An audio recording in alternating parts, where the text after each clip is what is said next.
Hello and welcome to another episode of the Bearded Mystic Podcast, and I'm your host Rahul N. Singh. Thank you for taking out the time today to either watch or listen to this podcast episode. Today we will be continuing on with my thoughts on the Bhagavad Gita, and before we do begin, there's a few things I would like to talk about. As you know, last week I did a video telling you about my situation that's going on in my life, and if you would like to support this podcast and support me going full-time as a content creator, then you can sign up to the podcast Patreon page, where you get not only ad-free episodes, but you will also get bonus episodes like my thoughts on the Upanishads, which is starting this month. Also, you will be getting extra content according to whatever tier you sign up to. So do take a look at that. You can find the details to the Patreon page in the show notes and video description below. Every Saturday there is a free meditation session along with discussion and Q&A that begins at 11 a.m. Eastern Standard Time. It's free for everyone, available for everyone. Anybody can attend, whether you're a beginner or an expert, and you can find the details for that in the show notes and video description below. If you would like to have a one-on-one meeting with me as a friend to help you with your spirituality, it's priced reasonably and I've made sure that it is affordable. And if you would like to book that, the details are in the show notes and video description below. But let's do a recap of the last episode. We discussed the 6th chapter of the Bhagavad Gita, specifically verses 20 to 23. Shri Krishna guides us on how important it is to connect our consciousness with consciousness itself, and by absorbing one's name and form into the nameless and formless awareness, one remains in complete contentment. Shri Krishna also guides how bliss is the absolute state of awareness. Shri Krishna guides that nothing can harm the yogi. No matter how bad a situation is, the yogi will never be in distress, because they are in that formless awareness always. Shri Krishna guides how we must focus on transforming pain and suffering into joy and bliss by remaining in formless awareness, and to keep returning to this formless awareness as much as possible. Today, we will be continuing on with chapter 6, and we will be looking at verses 24 to 28. Let's begin with verse 24. Setting their unwavering resolve to entirely abandon all desires that arise from association with matter, and completely restraining the needs of indriyas by controlling the manas. Let's break this up a little. The first part of the verse is setting their unwavering resolve to entirely abandon all desires that arise from association with matter. First of all, what we need to do is observe the mind and see, from where does desire arise? What is the root cause of desire? How has this desire arisen within me? What vritti, what movement in the mind has created that desire? Is it related to my senses and what it's desiring? Is it related to my past karma? We have to do that constant analysis to find out how this desire arises. We need to closely observe and closely identify what the desire is and how it's arisen and why it is there. Remember, the root cause of everything comes from desire. Now, how do desires get created and why do we have desires is because actually it arises from the world. And because we think we are this body and mind, we think we are this material, we think we are matter. What happens is, because we associate with the world, with our body and mind, we then just go according to whatever the senses want. Here, Sri Krishna is saying, setting their unwavering resolve to entirely abandon, okay? Their mind is completely focused and attentive towards the truth. They are focused on formless awareness. That's all they look to go towards. That's all they know in this regard. Yes, they may have a body and mind, but the body and mind is not who they are or what they are. And they make that very clear. Their action is complete in making sure that they transcend all desire. It's not about just getting rid of desire. That's not enough. We have to transcend desire. You have to abandon them. That means you consciously have to put them aside. So the desire arises, you see that it's there to connect you to the body and mind, and actually you got to ask yourself, is it going to put me more in ignorance, or is it something that I can just get over and therefore not think about it later? That's the things you have to think about. Using your discernment, using your intellect, that's what you have to use. Vivek is really important. Make sure you do utilize your intellect when it comes to analyzing your desires. It is not that desires are bad, but we need to understand that they cause fear, they cause anger, they cause greed, they cause arrogance, they cause pride, they cause ego. They cause a lot of things that are disastrous for the world. So it's not that desire is always bad. You can have a positive desire. For example, instead of desiring, say, that you will have millions of dollars, you can think of it in this way, where if one does have $1 million, then we will utilize that $1 million for helping others. Maybe it is that you give 50% of your wealth away. Maybe it's 80%. Whatever it is, that at least you're living a comfortable life and you're then providing the chance that other people can lead a comfortable life. Remember, the desire for $1 million is not bad. It's about what you do with $1 million afterwards by utilizing your intellect is what helps you going forward. And the spiritual ideal for us is that we do not want to see suffering in the world. We do not want to see pain in the world. Therefore, whatever we can do to alleviate that pain and suffering, we must go towards that path. The second part in verse 24 is, and completely restraining the needs of the indriyas by controlling the manas. By controlling the mind, we control the senses. That is automatic. Once we tell the mind that, yes, the senses are going to be attracted by whatever it sees, by whatever it hears, by whatever it touches, by whatever it tastes or smells. The senses will keep providing information for the mind and therefore creating that individual identity that will cause suffering for us or pain, because we then think that this individual identity is everything. If we can control the mind by using our discernment, using our vivek and saying, you know what, if I smell something, if I taste something, if I see something, if I hear something, whatever my senses may project towards me, what I can do is discern if this is going to get me closer to the truth. Is it going to make me truly happy? Is it going to give me happiness that is only going to be transient? Or is it going to be a permanent state of happiness? That's something that we can analyze and check within ourselves. The manas is controlled in terms of before it processes the information that the senses provide. Again, that's what we can do with the manas. With the mind heart is actually analyze and discern. Remember this as a method that we can do. We are able to actually observe our senses and not get involved with the wants. So for example, if my eye sees something beautiful and sparkling like a jewel or like a diamond, instead of being like, well, I want that diamond, I can actually be like, that diamond is just beautiful.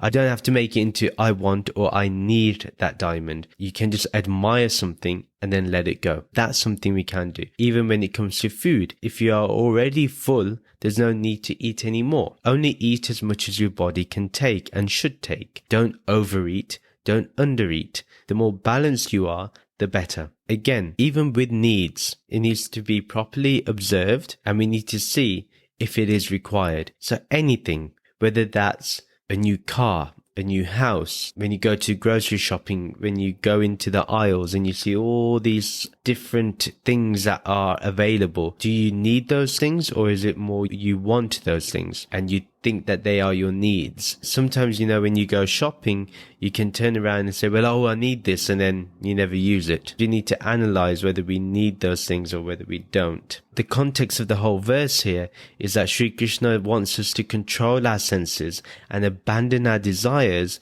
that keep us rooted in the world alone. Verse 25, step by step, the yogi should withdraw their focus from matter by focusing their buddhi faculty upon the atma. A dedicated yogi should not meditate upon anything else. Let's break this up. In the first part, he says, step by step, the yogi should withdraw their focus from matter by focusing their buddhi faculty entirely upon their atma. The manas is able to process everything regarding the senses step by step, like the process of neti neti or asking a few times why. Literally, when you have a desire come up, when you have your senses create this want or desire, you can actually analyze it step by step, see how it happens, watch it, observe it, closely analyze it, see the intricate ways in how desires get formed and how the mind gets affected, how then desire becomes an absolute need, and watch your mind do this. Or you can do this, where if your senses keep going towards something and keeps putting its attention towards that rather than the truth, then what you can do is ask yourself, why is that happening? What is the reason for this?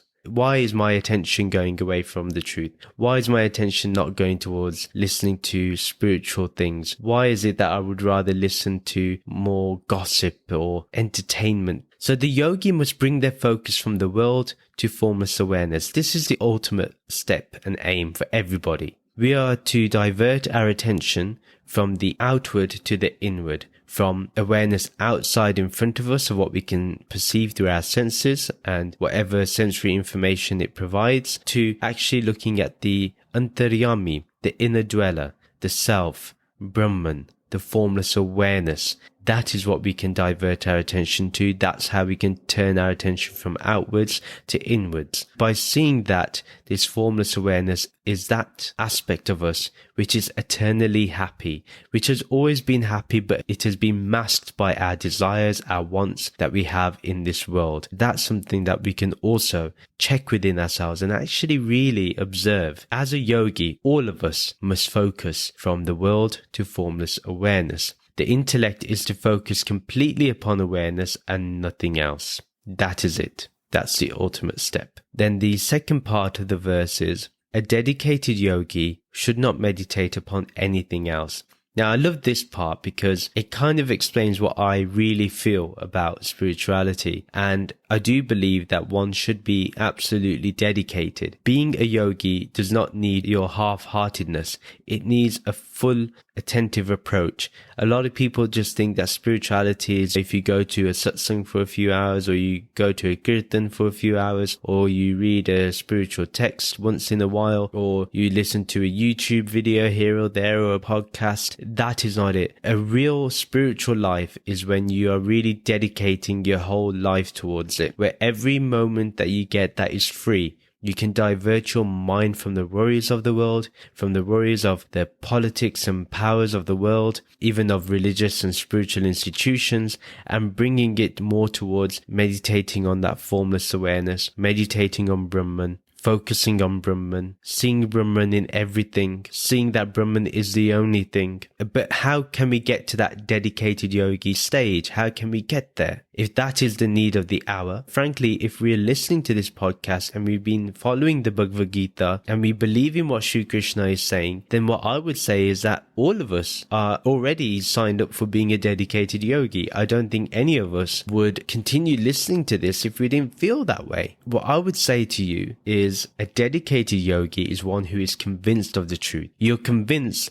that formless awareness is. This is why I really like the meditation sessions we do. And why I emphasize that if you've been regularly listening to this, I ask that people do attend those sessions because it makes you convinced of the truth. There is a direct perception of that reality. What we show in that meditation is how this formless awareness is closer than you think and actually doesn't require you to be an expert at all. You can be the worst human being according to your intellect, to your discernment, to your discrimination. But you know what? This formless awareness does not judge. This formless awareness does not say, well, you do not have the right knowledge. No, it never does, because it's beyond all that. And that's why I think in order to be convinced of the truth, we have to experience it. If you do want to experience this, I suggest that you do take some time out, maybe once a month, attend that weekly meditation session. That person who is convinced of the truth, they are only reliant on the truth. They are only reliant on formless awareness. They don't require anything else. When it comes to the truth, they're only devoted towards it. They don't care about anything else. Their singular focus is on this truth. That's all they want.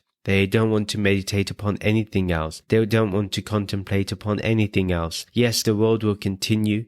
Yes, we must speak against the atrocities that happen in the world. Yes, whenever there is harm and injustice in the world, we must speak up. But at the end of the day, we must understand that we must do this through a contemplative and thoughtful process, not something that is done from anger, not something that is done from judgment. These yogis, these dedicated yogis, their whole life is dedicated to this truth. That's all they want. And they don't need the world. They don't want the world. They don't care about the world in terms of possessing it. They understand that it's not their real identity. They understand their true identity, which is this formless awareness. And that is what you are. And again, through those meditation sessions, that is what we show, that you are this formless awareness, nothing else. Yeah, you have a body and mind. Yeah, but it's not you. You have them, but they are not you. You're not the body, you're not the mind. You have a body and mind. These dedicated yogis are just like Nachiketa from the Katha Upanishad. And that is, they only care about the truth. Like Nachiketa, it doesn't matter what you bring in front of him, whether it is the most beautiful women, whether it's having power over the world, whether it's ruling for 1,000 years, whether it's having all the wealth in the world, whatever it may be. Even then, he denied that and said he wanted the truth and truth alone. And we should be like Nachiketa. The context of the whole verse is that Sri Krishna wants us to always choose the truth of formless awareness over anything else. Verse 26, the manas faculty is chanchal, restless and flitting from one thing to another. But a determined yogi should immediately bring it back under the control of the atma. Again, we're going to break this up. The manas faculty is chanchal. So it's restless and flitting from one thing to another. The mind, depending on what it processes, it acts accordingly. If the mind is attracted to the worldly pleasures, that's what it's going to act towards. That's what it's going to move towards. Now, because of that, the mind is looking in 10,000 directions because it doesn't know what to discern. If it doesn't have vivek, then that means it doesn't have the ability to discern between what is real and unreal, or discern what is good or bad, or what is better for them, or what will cause the least amount of harm. They're not able to make that decision or that choice. And therefore, their mind is absolutely restless. So it's either from one desire to another, from one emotion to another, from one thought to another. They're constantly thinking. You see those people, you may have them in your life where they're not able to relax. They're always thinking about what other people will think, or they're worried about what other people will say, or they will be thinking about other mundane things that don't need to be thought of. This is one thing that we need to understand, that the mind should not be restless, but the mind is, because we have not brought it under control through discernment, through our vivek. The mind will never be able to stabilize. And if it cannot stabilize, then how can spirituality even begin? If it's just going to jump from one thing to another, how is there going to be calmness? How is there going to be pure calm, pure peace, when there's nothing but disturbance? For example, when you throw one stone into the pond, first the pond was stagnant, it was still, it was not moving. But the moment it is disturbed by a stone, you start seeing the ripple effect. Now, same thing, the vrittis are like that. They're like that ripple effect. It will create a reaction of so many other thoughts and sense projections and all sorts. But our mind, when it is in a meditative state at all times, no matter if there is restlessness, even if the mind jumps from one thing to another, that awareness remains one and the same. And that mind actually, even though it may jump from one thought to another, eventually it is calmed down just by being in that presence. Just by being aware of formless awareness, it calms down. The ripples slowly fade away and they do not cause any real movement. That's the aim that we can all have. Now, the second part of the verse is, but a determined yogi should immediately bring it back under control of the atma. So no matter what, the yogi who is absolutely sure of what they want, they will always be composed, because they are determined. They are determined to be united with the truth. They are determined for that. Nothing can sway them away. Nothing can divert their attention. The yogi has only one goal in sight. That is the only thing they care about. So they will bring everything back to formless awareness all the time. With formless awareness, this restless and incessant chatter of the mind will be calm. It will come to a complete standstill, a complete stillness. and there will be silence. In between the incessant chatter, as you watch and observe it, you start watching that incessant chatter start slowing down and more gaps of silence, and slowly you will get to that point where there is only silence. And that mind is what we're looking for. That mind is always present. We put the clouds of thoughts in front of it. This hyper mind, this monkey mind, will be calm thanks to formless awareness. The context of the whole verse is that Sri Krishna puts forward how the atma, this formless awareness, stabilizes this restless mind. Our aim is that we are determined to get to that calm mind, to get to that peaceful state of being. Verse 27, the yogi who has calmed the manas and overcome the powerful drives of the desires created by rajas reclaims their Brahman nature and attains ultimate joy. We're going to look at the whole verse altogether. Remember, the yogi has calmed down the mind with formless awareness. That is exactly what it has done, and that has been the aim. That's the whole point of the Bhagavad Gita. Remember, Arjuna was going through so many thoughts, so many emotions, and now Sri Krishna is calming him down, is showing him the method, the way in order to have that. And this is not just for Arjuna. Remember, we are all Arjuna right now. We are all there seeking Sri Krishna's help, his guidance. As Arjuna did, we are also at the feet of Sri Krishna, asking for his blessings, asking for his insights, so we can enter that same state in which Sri Krishna is in. When we're in that absolute state of happiness, absolute state of stillness and calmness, our desires struggle to ignite movement. Just like a used car may struggle to start, maybe the engine is faulty, but now our desires are considered to be faulty by the mind, and they're not able to create a movement of vritti. They're not able to stir our consciousness. They're not able to disturb our consciousness or our awareness. They are not able to disturb the mind. When the mind looks to jump, the mind is automatically calmed down by just being in that state of formless awareness, by just being aware of formless awareness. That's ultimately the way the disciple goes, the devotee goes. Rajas is created by the movement of karma, by vasanas, our tendencies, our past deeds, our past actions. Once we're able to calm down these movements, they go back to what they always were. They were always just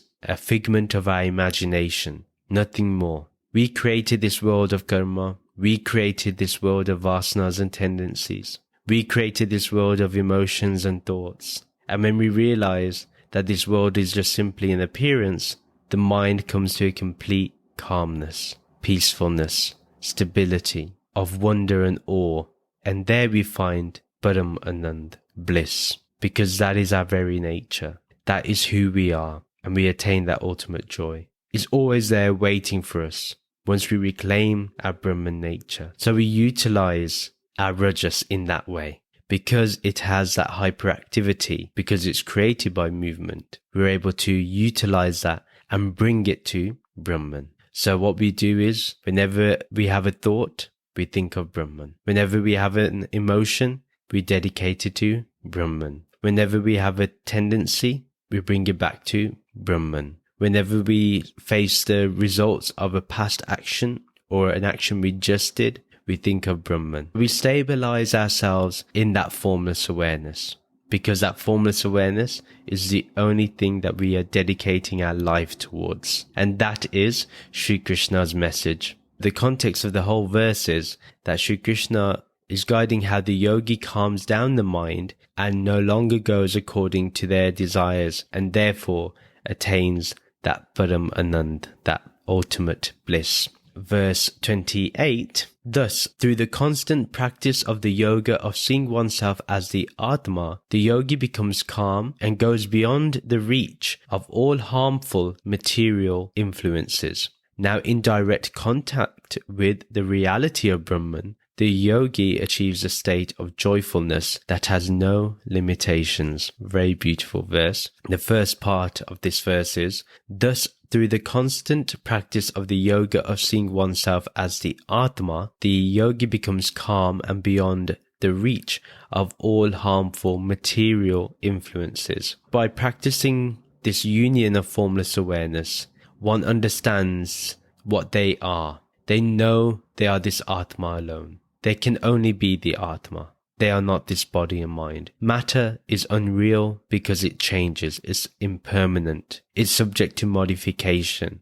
But the atma does not change. The atma forever is the same. And this atma is the same for everybody. Although it appears to be many, it is actually one. And that's what we can understand from this part of the verse. Now, naturally, the yogi is now calm because there is little movement in the mind. There's hardly any vrittis in the mind. Karma does not have the same effect. Although karma is still doing its own performance, but the yogi is no longer attached to what's happening because it no longer identifies as the body and mind. Now all the harmful material influences no longer reach them. Yes, the senses will see the same things that it used to see. But now, because the mind, through discernment of understanding what Brahman is and what Brahman is not, what the real is and what the unreal is, once one is able to do that, then no longer can material influences ever reach them. No desires can ever reach them. They appear and they disappear. They are like a cloud that goes across the clear sky of our mind, of the Atma. So they are able to remain forever free from those influences. The second part of the verse is, now in direct contact with the reality of Brahman, the yogi achieves a state of joyfulness that has no limitations. Once in contact with Brahman, remember, direct contact, not contact that we do by bypassing something or that we have to go through a whole big journey. No, simply by reminding ourselves of neti neti, of not this, of understanding that we are not this body and mind, but that we are this formless awareness that is watching everything, that is watching the speaking of this, the listening of this, the reading of this in terms of my notes. All this is happening in formless awareness. And there's a direct contact. Before I even read or before I even say something, before I even listen to what I'm saying, even then, before the thoughts are even created, the formless awareness is there, unchanged, unmoved by what has been done, said, heard, read, or listened to. And there is nothing but ceaseless joy. Why? Because we're in the constant reality of Brahman. What is that reality? Being in formless awareness.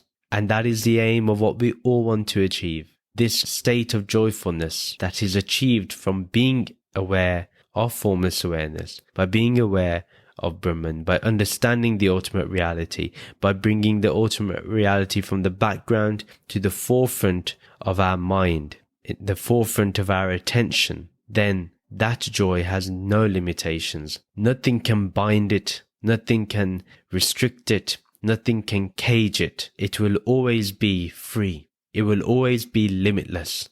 It will have no limit. It is ecstasy beyond any notion of measurement. And that's why when you look into the eyes of a true yogi, you see those eyes of joy. You see those eyes of deep happiness, of deep peace, of deep tranquility. And you forever want to be in their presence. And that's the whole purpose of the Bhagavad Gita. And the context of the whole verse is that Sri Krishna is explaining how this ceaseless joy is gained through direct contact with the formless awareness. And my prayer at the end of this episode is that may we all get into direct contact with formless awareness. This is the end of the episode. Please do share this podcast with your friends and family who will enjoy this content and who you feel needs this content today. Do follow me on social media to keep getting updates. My monthly Bearded Mystic newsletter on Substack, I will be moving that onto Patreon. Join the Bearded Mystic podcast WhatsApp group,